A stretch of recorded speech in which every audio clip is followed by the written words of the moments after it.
दोस्तों नमस्कार। मैं मनोज गुप्ता।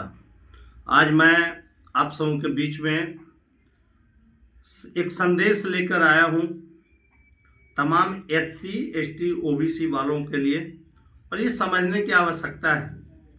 आज पूरे भारत में यूजीसी यूनिवर्सिटी ग्रांट्स कमीशन जो आयोग की रिपोर्ट है, उस रिपोर्ट पर स्वर्ण समाज के लोग पूरे भारत में पुतला फूकने का काम कर रहे हैं। माननीय प्रधानमंत्री का, माननीय भारत सरकार के गृह मंत्री श्री अमित शाह जी का पुतला फूकने का काम कर रहे हैं। आज मनुवादियों के द्वारा यह कहा जा रहा है कि तेली प्रधानमंत्री है, इसलिए इस प्रकार से काम कर रहा है। मैं आप तमाम एससी एसटी ओबीसी वालों को यह कहना चाहता हूं कि आप गौर कीजिए। जब माननीय प्रधानमंत्री मोदी जी ने तमाम स्वर्ण समाज के लोगों के हित में सैकड़ों कानून बनाए, सैकड़ों रास्ता बनाए, लेकिन एक शब्द कभी भी स्वर्ण समाज के लोगों ने विरोध नहीं किया। कभी भी स्वर्ण समाज के लोग, ब्राह्मण समाज के लोग, राजपूत समाज के लोग या अन्य समाज के लोग विरोध नहीं किया।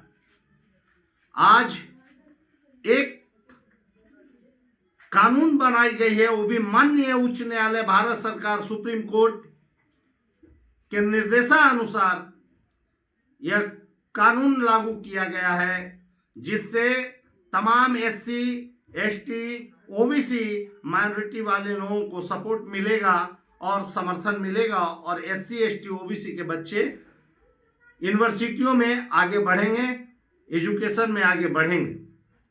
लेकिन एक सवाल हम आप सबसे पूछना चाहते हैं, क्या आज कौन लोग हैं जो कहते थे कि करो जात पात की करो विदाई, हिंदू हिंदू भाई भाई? आज उनसे मैं सवाल करना चाहता हूं कि आज विरोध क्यों कर रहे हो? आज आप विरोध क्यों कर रहे हैं? यह मानसिकता दर्शाता है, ये हमारे स्वर्ण समाज के लोग जो हैं वो कभी भी एससी एसटी ओबीसी का हित नहीं चाहते हैं। अपने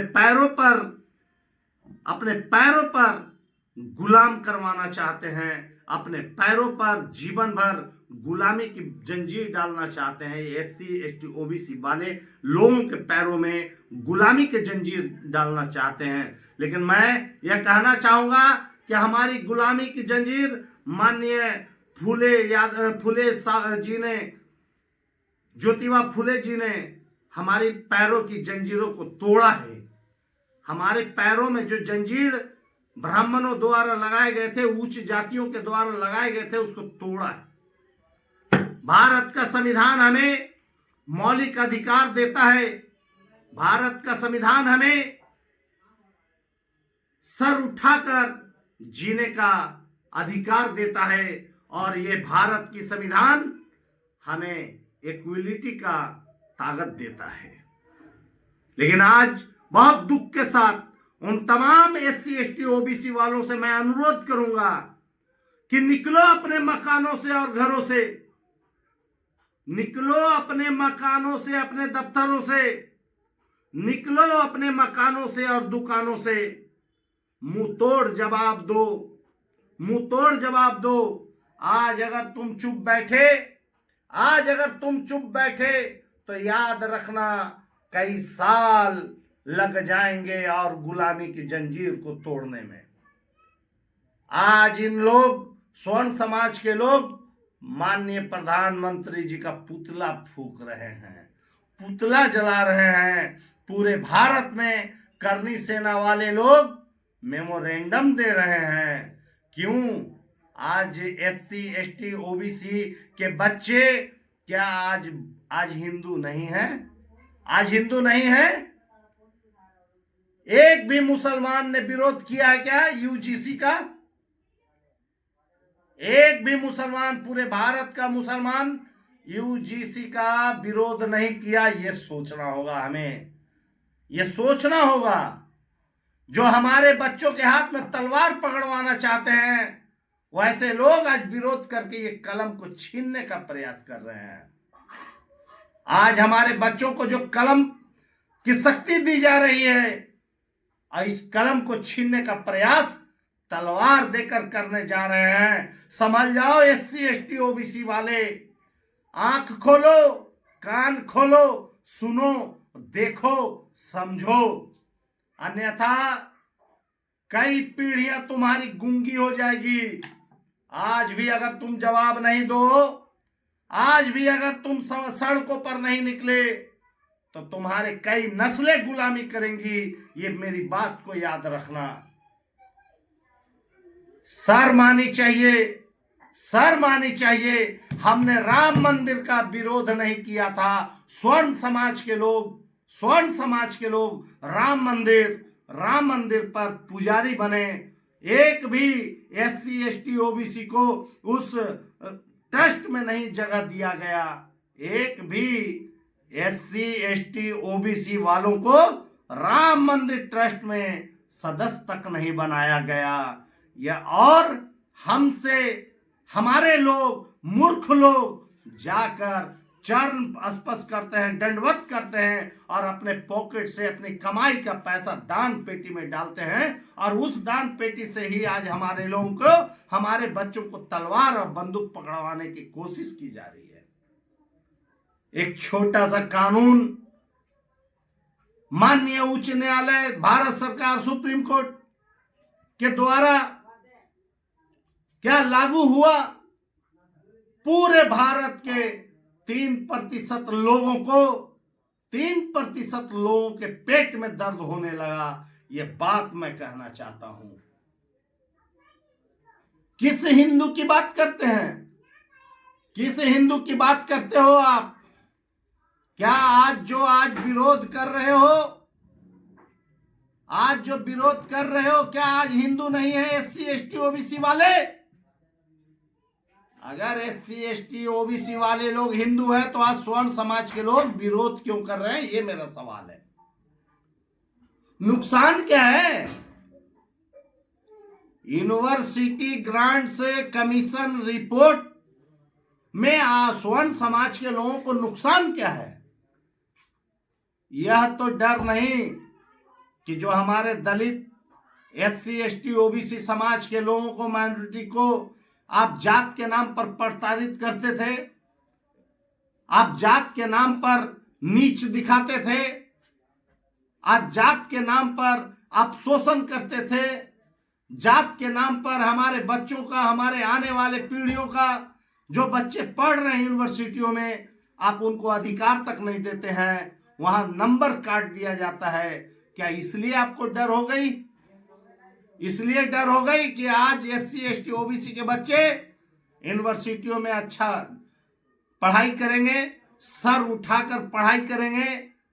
क्या हमारे एससी एसटी ओबीसी जात के लोगों को, तेली जाति के लोगों को, कुम्हार जाति के लोगों को, यादव जाति के लोगों को, कुशवाहा को, मंडल को, तांती को, हमारे राम समाज के लोगों को, रविदास समाज के लोगों को, रजक समाज के लोगों को क्या उच्च स्थान पर पढ़ने का अधिकार नहीं है क्या? मैं तमाम एससी एसटी ओबीसी वाले तमाम बहुजनों से, तमाम मूलवासियों से, तमाम मूल निवासियों से, चूंकि ये भारत हमारा है और यह भारत देश हमारा है, सबसे पहले यहाँ के एससी एसटी ओबीसी मूलवासी हैं। ये भारत हमारा है और हम यहाँ के अधिकारी हैं, हम यहाँ के लड़ाई करने वाले, हम यहाँ के वोटर हैं। हमारा अधिकार बनता है। क्या हमें सिर्फ जेलों में भरने के लिए वोट लिया जाता है? हमारे बच्चों को हाथ में तलवार देकर जेल में ढुकाने का, जेल में डालने की तैयारी की जाती है? हमारे बच्चों के हाथ में बंदूक देकर जेल में डालने की तैयारी की जाती है? क्या उस वक्त हम लोग हिंदू हो जाते हैं? उस वक्त हिंदू होते हैं? सवाल है मेरे दोस्तों, सोचिएगा, सोचिएगा। आज 14 साल हुई, 2014 में भारत के प्रधानमंत्री मोदी जी ने देश का कमान संभाला, भारत के प्रधानमंत्री बने। स्वर्ण समाज के लोग थकते नहीं थे विश्व गुरु कहने में, और आज उसी विश्व गुरु की स्वर्ण समाज के द्वारा पुतला फूंका जाता है, पुतला फूंकते हैं।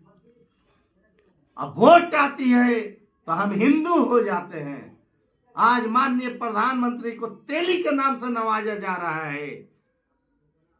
जब तुम्हारे हक और अधिकार की बात हो रही थी तो वो तेली नहीं था। जब आरएसएस के एजेंडे पर काम कर रहे थे प्रधानमंत्री तो वो तेली नहीं थे। आज तेली, तमोली, कोयरी, कुम्हार, यादव, प्रजापति, कुशवाहा, मंडल,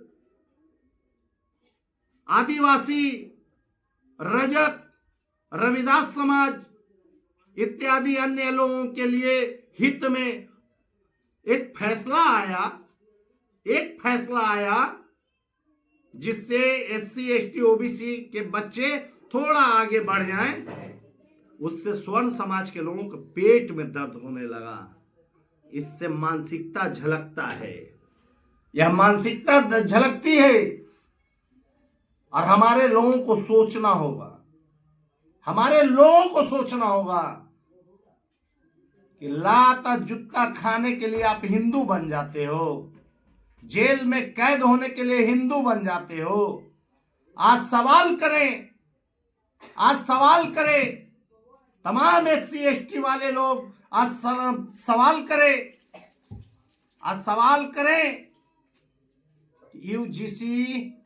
यूजीसी से आपको क्या तकलीफ, यूनिवर्सिटी ग्रांट्स कमीशन रिपोर्ट से ब्राह्मणों को क्या तकलीफ, ये सवाल होनी चाहिए। तुम्हारे बच्चे आईएएस, आईपीएस बनेंगे और हमारे बच्चे गोलियां, बंदूक चलाने के लिए पैदा लिए हैं क्या? कभी बर्दाश्त नहीं करेंगे। 85% वाले लोग समझ जाएं, 85% वाले लोग समझ जाएं, ये भारत आपका है, ये भारत आपका है, ये देश आपका है और 85% वाले लोग का देश है। विदेश से आकर इस देश पर कब्जा जमाने वाले लोग कभी हिंदू के नाम पर, कभी मुसलमान के नाम पर, कभी सनातन के नाम पर लड़ाने का काम करते हैं। आज मुखौटा देखने की जरूरत है, आज पहचानने की जरूरत है मित्रों और दोस्तों। आज समझना होगा, तमाम लोगों को समझना होगा कि आज आखिर विरोध किस बात का, क्यों विरोध कर रहे हैं, क्यों माननीय प्रधानमंत्री मोदी जी का पुतला जला रहे हो, क्यों प्रत्येक जिला में करनी सेना के लोग ज्ञापन दे रहे हैं, क्यों, क्या तकलीफ हो गई, किसका हक मार लिया, किसका हक मार लिया? दर्द होती है। जब तुम्हारी राम मंदिर बनी तो हमें तकलीफ नहीं हुई, लेकिन जब आज हमारे बच्चों के लिए, जब हमारे बच्चों के लिए यूनिवर्सिटियों में रास्ता खोली जा रही है तो तुम्हारे पेट में दर्द हो रहा है। इस विचार को समझना होगा, इस विचार को समझना होगा। तमाम पूरे भारत के एससी, एसटी, ओबीसी से मेरा अनुरोध, निकलो अपने घरों से, अपने मकानों से, निकलो अपने दफ्तरों से, अपने दुकानों से, निकलो अपने कल कारखानों से और सड़क पर आओ, सड़क पर आओ और यूजीसी के समर्थन में आप लड्डू बांटो, चौक चौराहे पर होली खेलो, तब जाकर एससी, एसटी, ओबीसी, ये शक्ति की बात है, ये ताकत की बात है, दिखाने की बात है। एकजुट रहें, सुरक्षित रहें और आने वाले अपने नस्लों को संभालने का प्रयास करें। जय ज्योतिबा फूले, जय बिरसा, जय पेरियार, जय माता सावित्रीबाई फूले, जय डॉक्टर बाबा भीमराव अंबेडकर, जय